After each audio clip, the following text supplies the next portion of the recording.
Hello guys, good morning. Ngayong araw ay September 18, 2024 o Miyerkules ngayon. At saka yung biyahe ko ngayon guys, okay lang. Pero may hindi magandang nangyari kanina sa bus.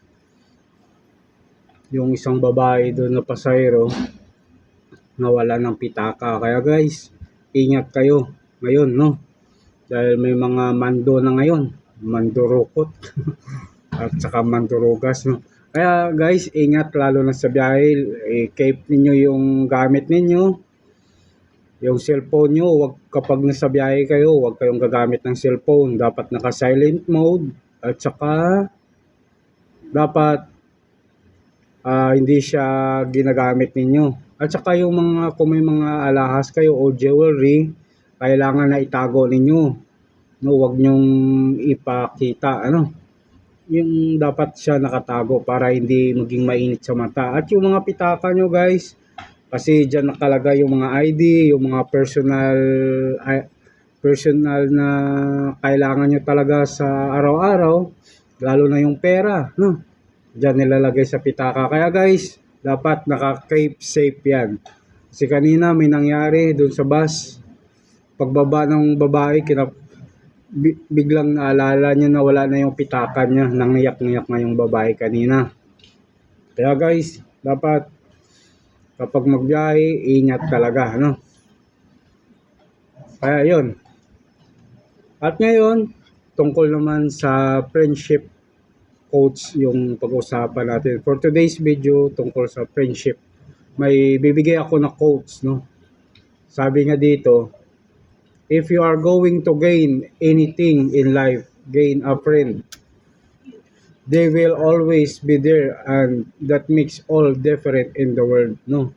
Yun yung maganda din guys, no? Kapag may kaibigan kayong tunay, hindi lang yung kasi may iba na kaibigan, naging kaibigan mo lang dahil may kailangan sa'yo. Pero dapat yung hanapin nyo guys na yung totoo talagang kaibigan na kailangan kanya o hindi kanya kailangan, at least dyan siya sa'yo sumusuporta. Kasi sa ngayon guys, mahirap maghanap ng totoong kaibigan, no?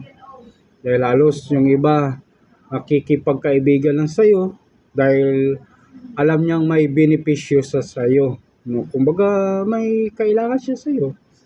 Kaya yun yung hanapin nyo. Kahit mga isa, dalawa, tatlo na true friends, okay na yun guys, no?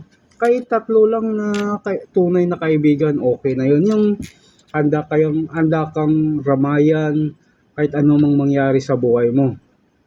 Mapa good things yan or bad things, dyan pa rin sila, no? Yung nagbibigay ng payo na para hindi ka ba malugmok, gano'n. Yan guys, ha? Kaya uulitin ko yung quotes natin ngayon. If you are going to gain anything in life, gain a friend. They will always be there and that makes all the difference in the world, no? Yan kasi yung importante guys, yung true friends sa panahon ngayon. Lalo na sa panahon ng masaya, sa panahon ng malungkot, dapat handa kanilang ramayan. Okay guys, that's for today's video. September 18, 2024. Babus, hasta la vista, baby.